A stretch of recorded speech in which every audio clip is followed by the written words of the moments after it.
Now turn to part 2. You will hear 3 different conversations. In each conversation there are 4 questions. For each question, choose the correct answer A, B, C or D. You will hear the conversations only once. Now open your question paper and look at the conversation 1. You now have 25 seconds to look through the questions and the options in each question.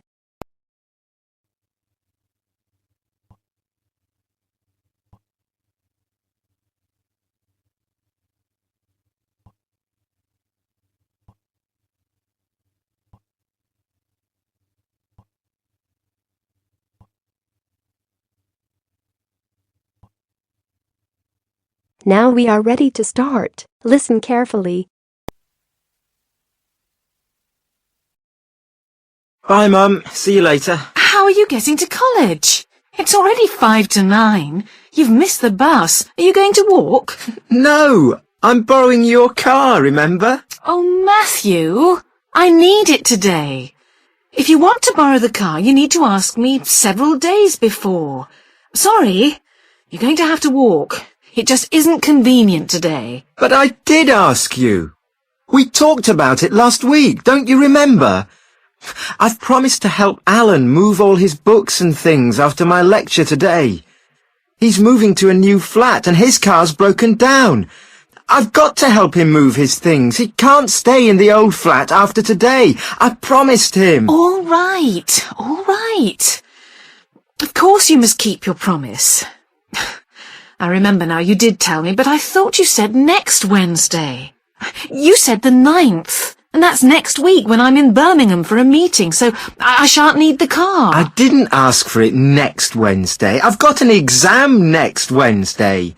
I can't help Alan when I'm doing an exam, can I? No, I suppose not. Well, I expect you're right. I didn't write it down, so it's my fault. Next time, we must both write it down and make sure we write down the same date. Okay. So, can I have it today? I need to go or I'll miss my lecture. Well, what am I supposed to do? I need to be at work in half an hour. Well, I'll give you a lift there on my way to college. How about that? I suppose I haven't got much choice. Come on, then. Now open your questions paper and look at conversation 2. You now have 25 seconds to look through the questions and the options in each question.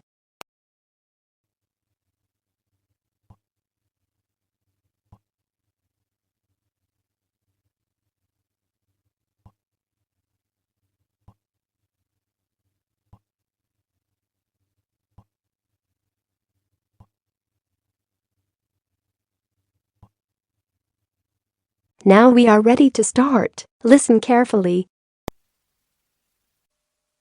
Okay, now we come to our regular spot on extreme sports. And this week, our fearless reporter, Tom Walker, has been trying out something called indoor skydiving. And he's with me now. Tom, what's this all about? Well, it's the same as skydiving. Jumping from an aeroplane and free-falling through the air without opening your parachute for some time, except that you do it in an indoor wind tunnel. And there's no plane and no parachute, and so I was told, no danger.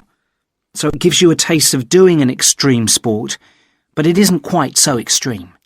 Right. Now, where did you do it? I did it in a vertical wind tunnel at an adventure sports centre called Runway. What exactly is a vertical wind tunnel? Well, it's a tunnel that gets filled with air.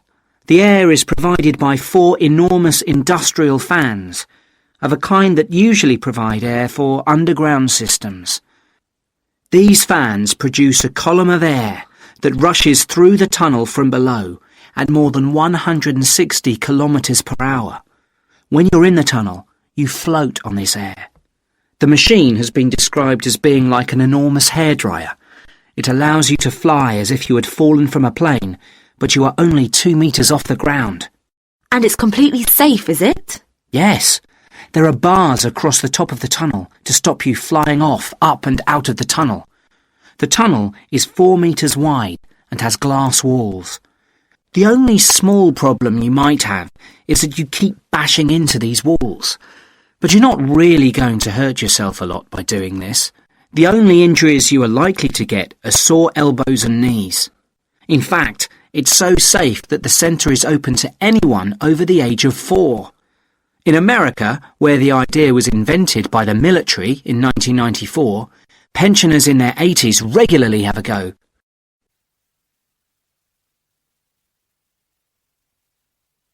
Now open your questions paper and look at conversation 3. You now have 25 seconds to look through the questions and the options in each question.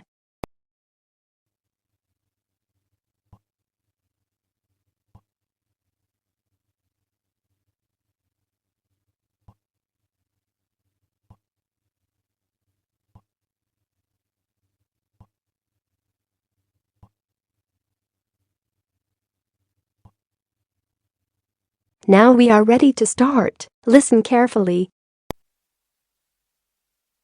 Hi, Yun. As you know, I've asked you here today to discuss the future of our Self-Access Centre. We have to decide what we want to do about this very important resource for our English language students. So, can you tell me what the students think about this? Well, from the students' point of view, we would like to keep it. The majority of students say that they enjoy using it because it provides a variation on the classroom routine, and they see it as a pretty major component of their course. But we would like to see some improvements to the equipment, particularly the computers. There aren't enough for one each at the moment, and we always have to share. Well, yes, the teachers agree that it is a very valuable resource, but one thing we have noticed is that a lot of the students are using it to check their personal emails.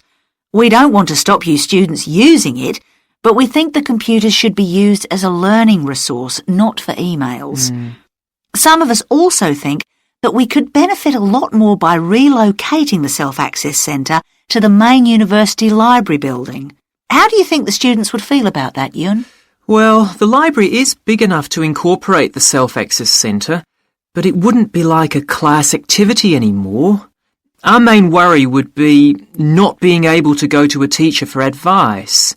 I'm sure there would be plenty of things to do, but we really need teachers to help us choose the best activities. Well, there would still be a teacher present, and he or she would guide the activities of the students. We wouldn't just leave them to get on with it. Yes, but I think the students would be much happier keeping the existing setup.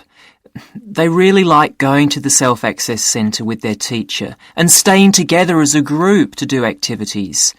If we could just improve the resources and facilities, I think it would be fine.